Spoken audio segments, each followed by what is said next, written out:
आपण जेव्हा एखाद्या लग्नात जातो तर तिथं विधी चालू असतात. भरपूर वेगवेगळ्या प्रकारचे विधी असतात. जसं की साखरपुडा असतो, हळद असते, रुखवत असतो, मंगळसूत्र घालण्याचा विधी असतो, सप्तपदी असतो.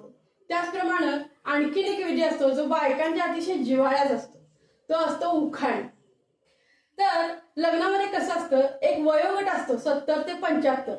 तर हा वयोगट नवरा नवरीच्या बरोबर समोरच्या बाजूला बसलेला असतो, मानाची पानं म्हणतात त्याला. तर तो असा समोर बसून नवऱ्यानं नवरीला काय दिले, नवऱ्याच्या लोकांनी नवरीला काय दिले, नवरीच्या लोकांनी नवऱ्याला काय घातले, किती सोनं घातले, कुठले साडी दिली आहे, सगळं त्यांचं एकदम बारीक लक्ष असते. बाकी कुठेही त्यांचं लक्ष नसते. तर ती सगळी माहिती त्यांना पाहिजे असते आणि इंटरेस्ट पण असतो त्याच्यात त्याला. तर अजून एक गट असा बसलेला असतो की जे लहान मुलांचा असतो, मोठ्या मुलांचा असतो, की ज्यांना ह्याच्यात काहीच इंटरेस्ट नाही. ते काय करतात, आपले फोटो काढ, कुठं सेल्फी काढ, कुठं ग्रुप फोटो काढ, तर ते ह्यांच्या ह्याच्यात दंग असतात. ते नवरा नवरीचं काय काय चालू का त्यांचा त्यांना काही संबंध नसतो. त्याचप्रमाणे अजून एक 50-55चा एक गट असतो, तो नुसता गप्पा मारायला बसलेला असतो. मग त्यातनं त्यांच्या मुलं मुली लग्नाला आलेले असते. तर तुमची मुलगी काय करते, आमचा मुलगा काय करतो, त्यातच एखादी वधूवरवाली पण बसलेली असते. तर ती एकमेकांची लग्न जुळवण्याच्या नादात असते. तर असे हे वेगवेगळे ग्रुप बसलेले असते. पण आमच्या आत्याबाईला ह्या कशातच इंटरेस्ट नसतोय. ती काय करते की आपल्या एक 4-5 लोकांना जवळ घेते आणि त्यांना बोलवते आणि ती म्हणते चला गा आपण उखाणे घेऊया. सगळ्या बायका तिच्या आजूबाजूला बसतात. मग आत्याबाई म्हणते एकीला म्हणते घ्या ग उखाणे, करा सुरुवात. सगळ्या बाया तू घे ग, तू घे, तू घे ग करत बसतात. मग शेवटी आत्याबाई म्हणते काय बाई तुम्ही बाया, साधं उखाणं बी घ्यायला येईना बाई तुम्हाला, थांबा तुम्हाला सुरुवात मीच करून देते तुम्हाला. तर आता आत्याबाई आपण पहिला उखाणा घेते, कसा घेते बघा.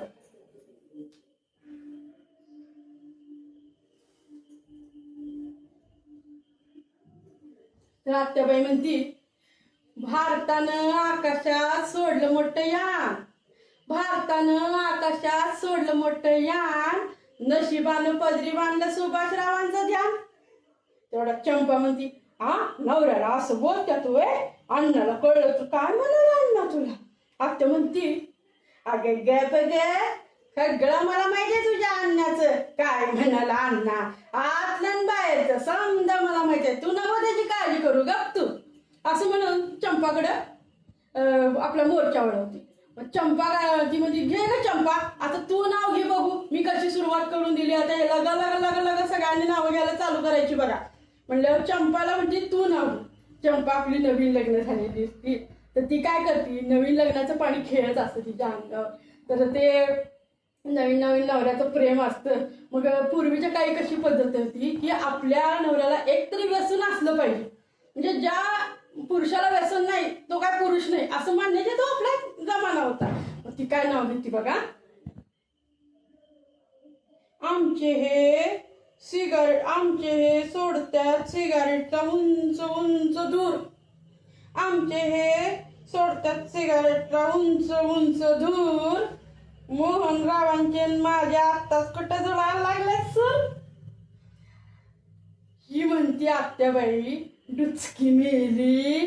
आज सकाळी भांड कचा कचा कचा कचा नवऱ्या बरोबर भांडत होती, मी बघितलंय. अहो आमच्या शेजारीच हिचं घर आहे आणि म्हणे जोडायला लागल्यात सूर. असं करून ती शेवटी ती म्हणते दुसरीकडे आपल्या मोर्चा वळवते. तर ह्यांचा असं रंगात आलेला असतो खेळ. तेवढ्यात कुठनं ते सुभाषरावाचं ध्यान जातं कुणात टोक आपल्या बायकांच्या मुखाने घ्यायला लागलेत म्हटल्यावर त्याला काय हुकी ती काय की जातो.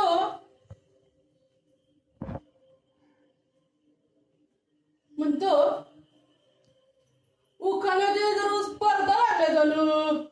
बायका म्हणतात अण्णा घेता का तुम्ही बाई एखाद्या उखाणा, मी उखाणा घ्यावं म्हणतो वय बर.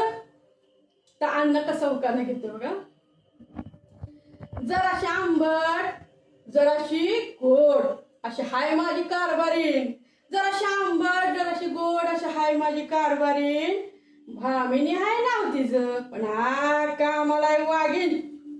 आता आमच्या हे सगळं ऐकून आमच्या आत्याबाईला दुसरं काही सुचलं नाही. तिनं बाकीचं वागीन बघितलं नाही, कारभारीन बघितलं नाही, तिला शब्द ऐकवायला आंबट असं काय लुक दिला, टफ लुक दिला त्याच्याकडे की मागच्या मागं धुवून ठोकली त्यानं.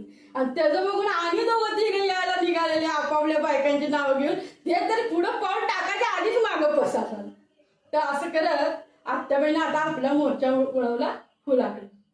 फुलं आपली बसली होती मागच्या मागं, रुसून बसली होती का काय काय माहित. तर भांडण झालं होतं का काय नवऱ्याशी काय माहित नाही. तर म्हणली आत्याबाई म्हणली फुला तू का गप ग, ए ये बाई पुढे ये. तिला जागा द्या जरा. जर पुढं आली तिला जागा दिली. पुढं काय झालं बाई, असं करू नये, मनातलं मनात ठेवू नये, मोकळं व्हावं बाई, बोलून टाकावं सगळं, असं मनात ठेवू नये, सांग बघू काय झालं. फुला अजून रागातच होती. आत्याबाई आज म्हण मी मागितलं यांच्याकडं गळ्यातला चंद्रहार, आज मी यांच्याकडं मागितला गळ्यातला चंद्रहार, सुरेशरावांनी मला मारलं की फार फार, असं म्हणून ती लागली रडायला. मग आत्याबाई म्हणल्या समजून. आत्याबाई तशी पोक्त बाई आहे. कसं असते, पोक्तपणा माणसाला चुका करू देत नाही. पोक्तपणा माणसाला चुका करू देत नाही आणि अल्लडपणा चुका रोखू शकत नाही.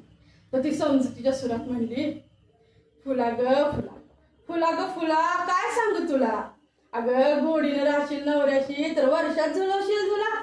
फुलाला अजून चूल. आता म्हणाल्या आता लाज आहे काय झालं ग म्हणल्यावर त्या समजुतीच्या सुरात ती म्हणाली अगं असं सारखं भांडून ये, किती बी झालं भांडण, किती बी झालं भांडण तरी नवऱ्याला म्हणायला लागतंय आपला, किती बी झालं भांडण तरी नवऱ्याला म्हणायला लागतंय आपला. हे बघ हे सुभाषराव माझं धनी, हे बघ की त्याचा दाखला व पोरं मंगळसूत्र बायका टकाम टकाम टकाम का बघत बसल्या. तर ही झाली फुलाची कहाणी. आता बघा आत्याबाई तेवढ्या ह्यांचा सगळा कार्यक्रम रंगात आला होता, तेवढ्यात तिकडून असं स्पीकरवर असं पुकारलं गेलं माईकवर, जेवणाची शेवटची पंगत बसलेली आहे, ज्यांनी कुणी जेवायचे राहिले असेल त्यांनी लवकरात लवकर जेवण गेल्यानंतर जेवण मिळणार नाही. असं ऐकलं बायकांनी की बायका धुवून तिकडं आत्याबाई चिडली. हा मेल्याला काय मिळालंय का नाही जेवाय कधी, लई दिवसाच्या उपाशी असल्या ग तिथं जाऊन बसल्यात लगेच. पण काय पण म्हणा शेवटचा घाव हे आमच्या आत्याबाईला घालायचाच होता.